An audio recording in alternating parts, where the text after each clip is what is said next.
ลงไปสู่เหวห่วงเหวในความหายนะไม่ว่าจะเป็นเรื่องของอบายมุขหรือเรื่องอะไรต่างๆก็จะเป็นปัญหาของตนเองครอบครัวอย่างเช่นเราเคยรับรู้รับทราบกันว่าพนันออนไลน์พนันทั้งไม่ออนไลน์บ่อนการพนันหรือสิ่งที่เป็นการพนันสิ่งที่เป็นการทำผิดกฎหมายก็สังคมเหล่านี้มีทั้งอยู่ในท่ามกลางความมืดสีเทาไม่ใช่สะอาดชี้แจงหรือเปิดตัวเปิดใจไม่ได้เพราะว่าเป็นสิ่งที่อาจจะหากินในคราบของความไม่ถูกต้องตามกฎหมายและก็ศีลธรรมของบ้านเมืองวันนี้ถ้าเราจะไปดูแต่การแต่งตัวหน้าตาเฟอร์นิเจอร์ที่ประกอบภายนอกตั้งแต่หัวจรดเท้าการใช้รถเก๋งรถยนต์หรือรถส่วนบุคคลใดๆที่อยู่อาศัยหลักฐานที่เป็นทรัพย์ก็ไม่สามารถจะไว้วางใจได้ว่าตกแต่งหลอกสังคมหรือไม่อย่างไรก็ปัญหาของลูกหลานเราที่ตามมาเรื่องของกลุ่มวัยรุ่นคนหนุ่มคนสาวนะครับก็ยังคงเป็นไปตามโลกนิยมเรียกว่านิยมไปทางไหนก็ไปกันเหมือนแม่เหล็กนะครับที่ดูดไปในทางดีหรือเรียกว่าแม่เหล็กนั้นก็เรียกว่าจะดูดเศษเหล็กเศษโลหะแต่สิ่งที่ไม่ใช่เศษเหล็กเศษโลหะที่แม่เหล็กจะดูดนั้นก็ไม่สามารถจะรวมกลุ่มกันได้ดังนั้นคำสอนในทางพระพุทธศาสนาว่าอาเสวนาจะพารานังปันดิตานันจะเสวนาการไม่คบคนพาลผ่านไปหาผิดการคบบัณฑิตก็ย่อมประสบแต่ผลดีดังนั้นมงคลสูตรหรือในมงคลสิ่งที่เป็นมิ่งมงคลไม่ต้องไปแสวงหาตามวัดวารามต่างๆปลุกเสกลงเลขลงยันหรือเรียกว่าทำน้ำมนต์พ่นคาถาอะไรต่างๆแต่สิ่งที่เป็นมงคลที่ปรากฏเราปฏิบัติได้ใน38ข้อ38ประการเราไปแสวงหาในมงคลที่จะทำให้เกิดขึ้นในตัวเราอย่าไปแสวงหานอกตัวอย่าไปแสวงหาตามวัดวารามต่างๆในวงการของพระเครื่องพระบูชาอะไรต่างๆก็ถือว่าเป็นพาณิชย์กันไปแล้วนะครับไม่มีความศักดิ์สิทธิ์ไม่มีอะไรที่จะมาเป็นที่ยึดเหนี่ยวนะครับก็เรื่องราวเหล่านี้เราเห็นกันกลาดเกลื่อนนะครับในแวดวงของพระเครื่องนะครับพระบูชาก็เป็นสินค้าขายถูกขายแพงกันไปแล้วแต่สิ่งที่จะยึดเหนี่ยวจิตใจเราจะมีพระพุทธรูปพระเครื่องพระบูชาแขวนหรือบูชาที่บ้านหรือไม่อย่างไรนั้นไม่สำคัญแต่สิ่งที่สำคัญว่าเราจะทำตัวทำตนของเราอย่างไรให้เข้ากับสังคมที่จะเป็นเรื่องของศีลธรรมให้กลับมาความถูกต้องให้กลับมาวันนี้มีแต่สังคมที่เราใช้ข่ายว่าหลอกลวงจอมปลอมแต่งตัวกันดีมียศถาบรรดาศักดิ์ตำแหน่งหน้าที่การงานกันดีแต่อะไรภายในกวงหรือไม่มีอะไรที่ปกปิดไม่กล้าเปิดเผยกันหรือไม่อย่างไรครับถ้าหลายท่านมาสังเกตถ้าเรามีเวลาเรามีโอกาสสงบสติอารมณ์ในช่วงของวันพักผ่อนสำหรับข้าราชการก็มีวันเสาร์วันอาทิตย์เป็นวันหยุดพักผ่อนแต่ในเวลานี้หลายหน่วยงานราชการก็ไม่ได้มีเวลาพักผ่อนเป็นของตัวเองนะครับบางครั้งวันหยุดเสาร์อาทิตย์แทนที่จะได้พักผ่อนสงบสติอารมณ์อยู่กับสถาบันครอบครัวอยู่กับมิตรสหายตามความที่จะได้ปล่อยวางการงานที่มีการทำงานจันทร์ถึงศุกร์5 วันเสาร์อาทิตย์เป็นวันพักผ่อนกลับทำงานทั้ง7 วันเหมือนกันกับภาคเอกชนหรือรัฐวิสาหกิจหรือส่วนราชการบางหน่วยงานก็เวลาของการเป็นเวลาเป็นของตนเองก็แทบจะไม่มีทำให้บั่นทอนสุขภาพร่างกายเจ็บป่วยไม่สบายการกินการนอนการบริโภคอาหารหลับนอนก็ไม่เป็นเวลาเพราะฉะนั้นวันนี้ ทั้งเด็กทั้งผู้ใหญ่มีปัญหาหลายอย่างตามมา โดยเฉพาะถ้าเราต้องการความสงบที่จะมีบ้างก็เรียกว่าเป็นการพักผ่อนหาความสงบปริวิเวกใช้ศัพท์แบบพระนะครับเรียกว่าไปท่องเที่ยวในแหล่งท่องเที่ยวพักผ่อนหย่อนใจนั่นนะครับท่านจะทำให้จิตใจของเราผ่อนคลายนะครับสบายเดินทางขึ้นเหนือร่องใต้ไปเหนือมาใต้ตกออกไปเที่ยวดอยเที่ยวทะเลเที่ยวภูเขาไปต่างประเทศก็แล้วแต่ก็ถือว่าเป็นการผ่อนคลายแบบธรรมชาติแบบที่เขานิยมกันเดินทางไปท่องเที่ยวทั่วโลกทั้งเด็กทั้งผู้ใหญ่ทั้งผู้สูงอายุก็แล้วแต่ถ้าในส่วนที่เราคิดแบบชาวพุทธวงการพี่น้องชาวพุทธก็คือมีความรับผิดชอบมีความรู้สึกดีๆมากกว่าความรู้สึกที่คิดที่จะเป็นบาปเป็นอกุศลนะครับไม่โลภไม่โกรธไม่หลงด้วยการให้ทานที่เราคิดว่าเราทำได้เล็กๆน้อยๆใส่บาตรพระคุณเจ้าเช้าที่ออกโคจรบิณฑบาตหรือไปถวายสังฆทานตามวัดวารามต่างๆบ้างพอสมควรพระภิกษุสามเณรหรือแม่ชีหรือนักบวชที่เป็นเนื้อนาบุญปุญญเขตตังท่านก็จะเป็นผู้สนองฉลองศรัทธารับบิณฑบาตฉันภัตตาหารข้าวหวานและเครื่องดื่มสำหรับพระภิกษุสามเณรที่เป็นนักบวชถือว่าเป็นอุดมเพศเป็นที่ยอมรับแต่ว่าข่าวโลกีที่พระภิกษุสามเณรหรือนักบวชทำบัตรสีบัตรเถลิงผิดทั้งเรื่องราวทั้งที่เป็นที่โลกติเตียนพระวินัยของพระก็ผิดทางโลกก็ติเตียนเป็นข่าวเกี่ยวกับเรื่องมั่วโลกีอะไรต่างๆนั้นก็เป็นเรื่องธรรมดาของปุถุชนโดยทั่วไปจะเป็นนักบวชไม่เป็นนักบวชเรื่องราวข่าวต่างๆที่เราได้ติดตามข่าวสารกันในสื่อสารมวลชนต่างๆก็มีเรื่องที่ฝากไว้ในช่วงท้ายการแบ่งปันความคิดดีๆก็คือการเข้ามามองตนเองเรียกว่าพักผ่อนแล้วก็มองตนเองว่าสุขภาพของเราแข็งแรงดีไหมมีโรคภัยไข้เจ็บกี่โรคเบียดเบียนเราไปตรวจสุขภาพประจำปีแล้วมีโรคภัยไข้เจ็บอะไรนะครับทำให้เราต้องกังวลใจทำให้เราเป็นทุกข์ใจเรามีเรื่องราวใดๆเกิดขึ้นเดือดร้อนในสถาบันครอบครัวในหน่วยงานของเราก็ถือว่าสิ่งที่เป็นความทุกข์ความเดือดร้อนเนี่ยเป็นสิ่งที่บ่อนทำลายความรู้สึกนึกคิดทางจิตใจถ้ามีความรู้สึกดีๆการนั่งพักผ่อนหรือเ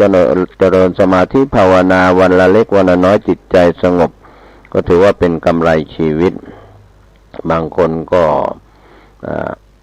งานว่างจะทำอะไรที่เป็นสาระเป็นงานอดิเรกก็ถือว่าเป็นเรื่องราวที่ดีทำสิ่งที่เป็นสาระเป็นแก่นสารแต่ว่าสาระที่เป็นแก่นสารในทางพระพุทธศาสนานั้นก็ต้องมาเน้นที่ศีลสมาธิปัญญาที่เป็นส่วนใหญ่ที่เป็นสาระนอกจากนั้นเดรัจฉานวิชาโหราศาสตร์หรือตำราต่างๆที่จะแก้ทุกข์แบบเรียกว่าสวดมนต์เป็นยาทาภาวนาเป็นยากินอะไรทำนองนี้ก็ยังใช้ได้อยู่บางท่านก็ไปสวดมนต์ไหว้พระในห้องพระหรือไปตามวัดวารามต่างๆก็แล้วแต่โอกาสนะครับวันนี้คราวที่มีโอกาสก็คือการทำสมาธิภาวนาเป็นการพักสิ่งที่จะต้องสวมหน้ากากประจำวันกันอยู่ตลอดเวลาเรียกว่าไม่ยอมรับความจริงสวมหมวกสวมหน้ากากใส่แว่นตาดำแต่เราถอดหน้ากากถอดแว่นตาดำเราก็จะเห็นหน้าตาของคนคนนั้นด้วยข้ออุปมานี้ฉันใดสิ่งที่เป็นธรรมชาติอยู่แบบธรรมชาติร่างกายจิตใจก็เช่นเดียวกันหายใจเข้าหายใจออกให้เป็นปกติสบายไม่ต้องระแวดระวังว่าเราเคยทำผิดมาเรามีคดีมาหรือมีเรื่องราวใดๆเกิดขึ้น นี่ก็เป็นข้อสังเกตว่าเราจะแสวงหาความสงบอย่างไรไม่คิดไม่ปรุงแต่งความจำอะไรให้มันจืดจางหายไปลืมไปอะไรอย่างนี้เป็นต้นเป็นตัวอย่างความคิดว่าเราเป็นผู้ชายความคิดเราเป็นผู้หญิงความคิดว่าเราเป็นทั้งสองเพศเหล่านี้เป็นนั่นเป็นนี่ทำให้ใจไม่สงบก็หันมารู้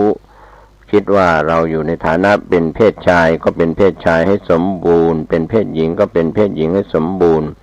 หรือเป็นลักเพศที่นั่นก็เรียกว่าให้สังคมยอมรับครับวันนี้ก็นำเรื่องราวที่สะท้อนสังคมที่เราลืมตัวลืมตนไม่ได้มองตนเองว่าเราอยู่ในฐานะอะไรจะทำอะไรแก้ไขความสุขความทุกข์ของเราได้ขอทุกคนทุกท่านผมเกษตรเพชรนิตวิทยากรแบ่งปันความคิดดีๆเรื่องราวที่กลับมามองตนเองมีความสุขก็รู้มีความทุกข์ก็รู้ทำผิดก็รู้ทำถูกก็รู้อย่างนี้เป็นต้นโดยทั่วหน้ากันทุกรูปทุกนามสวัสดีครับรันสุขญาติโยมท่านผู้ฟังทั้งหลายทุกท่านทุกคนมาพบมาปะกันอีกเช่นเคยในรายการปกิณกะแห่งธรรมะสัพเพเหระเป็นประจำทุกวันในเวลาเดียวกันนี้และก็ทางสถานีวิทยุแห่งนี้อาตมะตัวเจ้าวัดหนองตองหางดงจังหวัดเชียงใหม่นำรายการนี้มามาจาแก่ญาติแก่โยมที่อยู่ทางบ้านทางจองได้รับฟังกันตื่นแล้วเนาะโยมเนาะ ไก่ขันแล้วนึ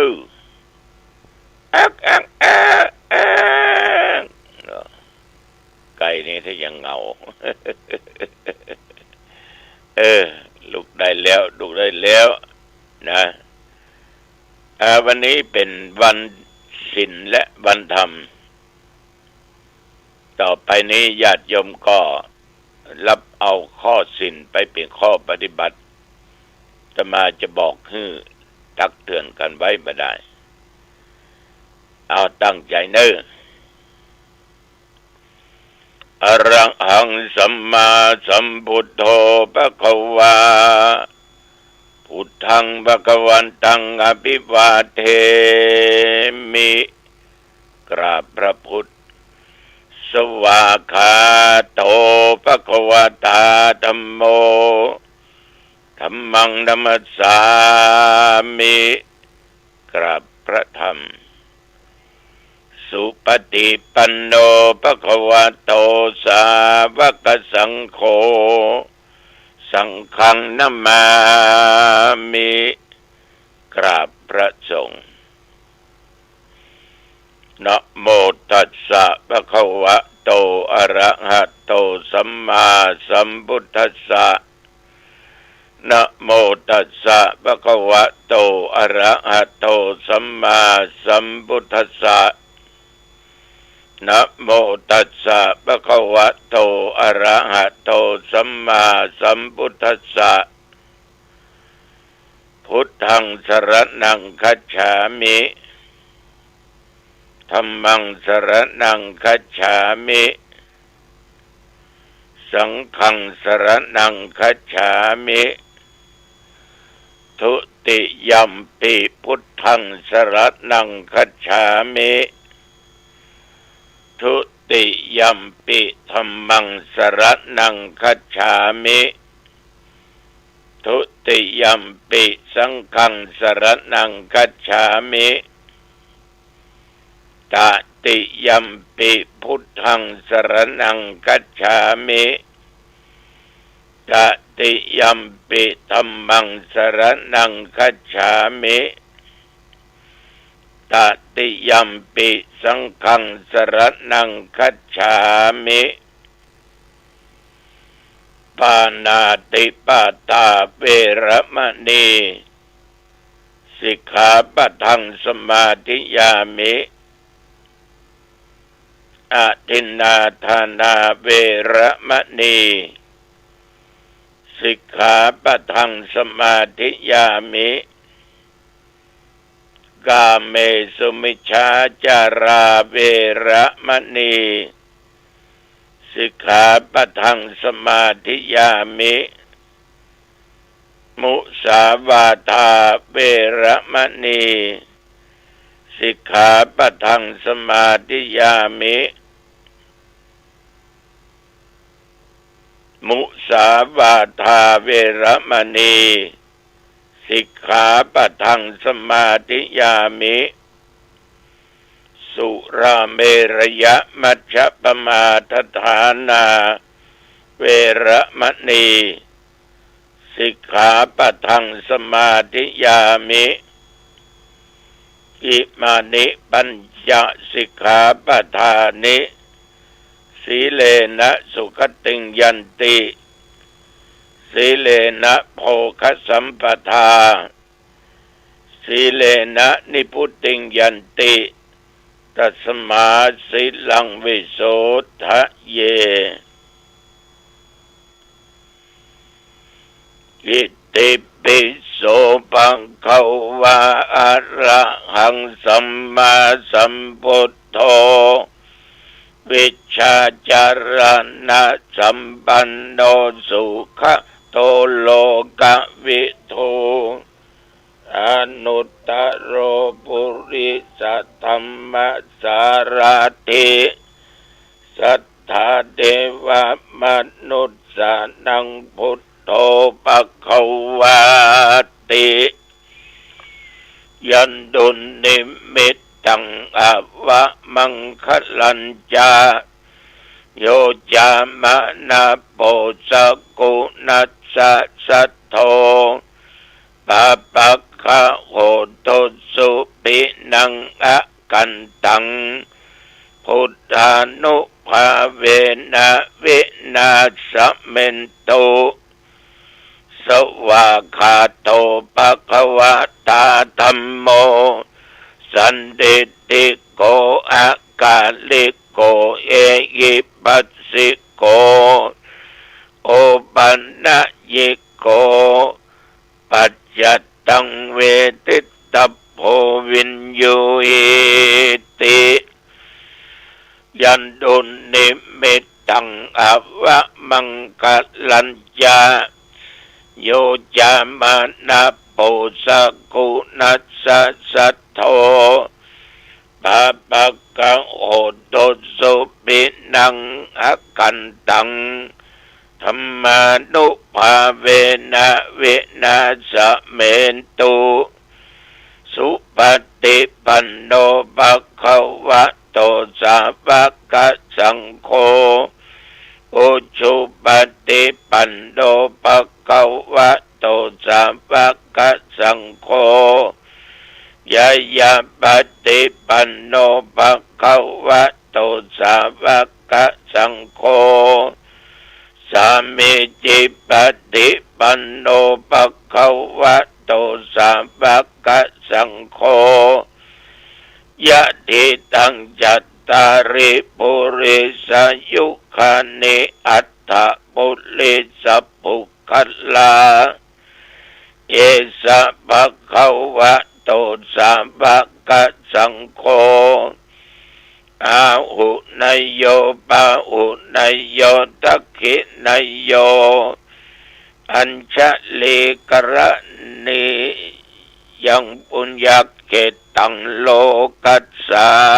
ติยันดุลนิมิตตังอวะมังคลัญจาโยจามะนาโปสกุนัสสะโธปะปะกะโหตุสุปินังอะกันตังสังฆานุภาเวนะวินาสเมนตุโพชังโคสติสังฆาโตธัมมานังวิจโยตถาวิริยัมปิติปัสสติโพชังคาจะตถาปะเรสัมมาทุเปกขโพชังคาสัท เตเตสัพพทัสสินามุนินาสัมมาทัคขตาภาวิตาภาหุลิกตาสังวัตตันติอภิญญายะนิพพานายะจะโพธิยาเอเตนะสัจจะบัจเชนะโสทิเตโหตุสัพพทาเอกัสสมิงสัมมะเยนะโทโมคัลลานันจะกัสสปังคิลานเดตุกิเตติสวาโพชังเคสัตตะเทสัญเยเตจะตังอภินันติตวาโรคามุตจิงสุตังคะเนเอเตนะสัจจะวัชเชนะโสติเตโอตุสัพพทาเอกตาธรรมราชาปิเกลันเยนะปิปิริโตจุนตเตเรนะตัญเยวะพนาเปตวานะสาธรังสัมโมทิตวาจะอาภัทธาตัมหาพุทธาสิทานะโสเอเตนะสัจจะวัชเชนะโสติเตโอตุสัพพทาปะยินาติจะอาภัทธาตินนันนัมปิมะเยสินังมัคคังอัตตะกิเลสาวะปัตตานุปัตติธัมมะตังเอเตนะสัจจะวัชเชนะโสติเตโอตุสัพพทาภวตุสัพพมังคลังรักขันตุสัพพเทวตาสัพพพุทธานุภาเวนะ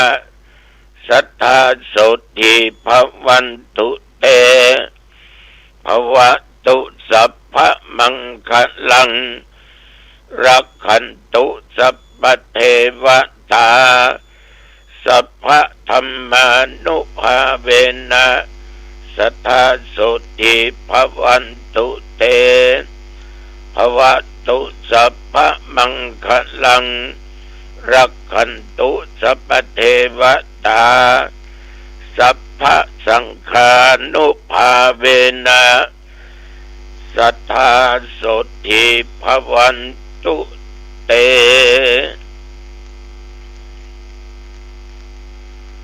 โดยพุทธานุภาพธรรมานุภาพสังฆานุภาพบทสวดโพชังคะปริตอันศักดิ์สิทธิ์อาตมะขอตั้งจิตอธิษฐาน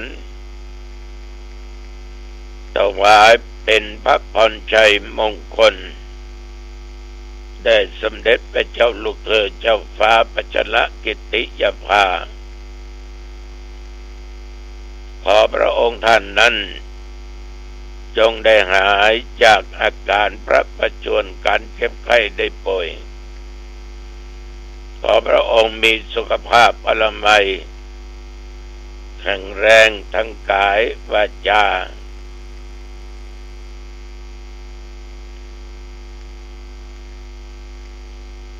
ขอพระองค์นั้นจงมีพระชนมายุยิ่งยืนนานได้120 พระพรรษายิ่งขึ้นไป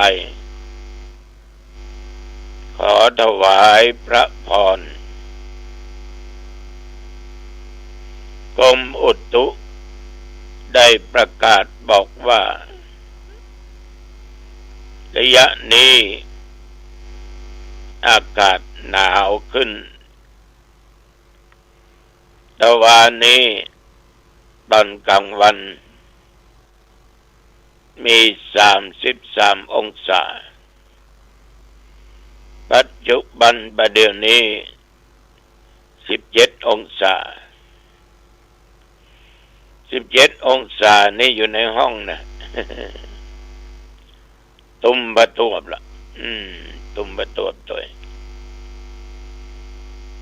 นับตั้งแต่ตะวาเจ้าจนถึงปัจจุบันนี้24 ชั่วโมงที่ผ่านมา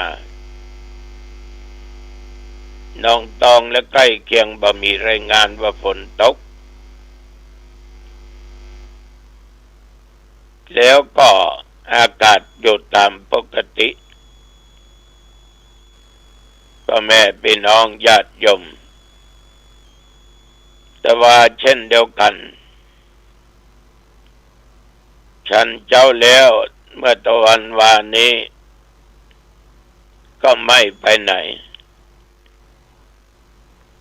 ก็มีญาติโยมมาจากในเมืองเชียงใหม่